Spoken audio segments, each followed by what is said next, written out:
Hello guys, so for today's video is samahan nyo ako mag-apply ng bagong trabaho.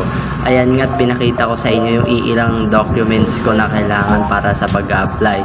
Yung ibang requirements ko is kukunin ko pa lang sa agency, dadaanan ko na bago ako mag-apply. Kasi kailangan na ulit ng work ng lolo ninyo at maraming gastusin.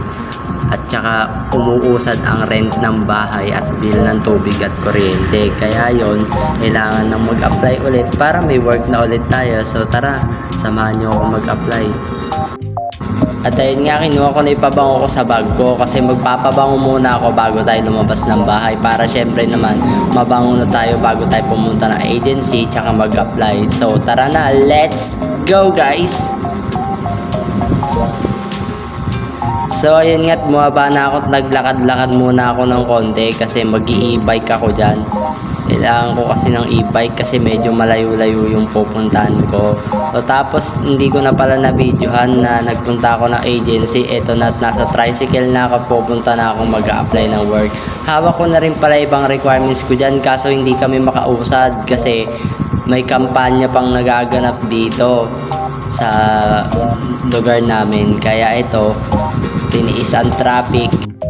Andito na ako sa bayan at pumunta na ako ng terminal ng jeep at eto nakasakay na ako ng jeep kasi yung pupuntahan nating agency ay medyo malayo-layo. So eto na nga at dito ako sa may overpass. Malapit na siya rito. Lumakad na ako ng konti o tapos eto na narating ko na yung agency na a-applyan ko. So nag-antay muna ako, natawagin ako sa loob para mag-apply. Yari na ako mag-apply guys, hindi na lang ako nag-video kasi bawal. So hindi ko nga pala itutuloy yung pinag-assignan sa akin na company na applyan ko kasi medyo mababa yung sahod. Okay sana kung minimum yung sahod, medyo mataas. Kaso mababa talaga siya tapos medyo malayo-layo pa siya sa akin.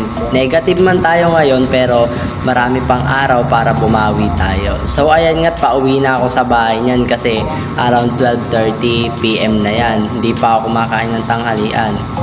Kaya ayan, pauwi na ako tapos eto nag-e-bike na ako.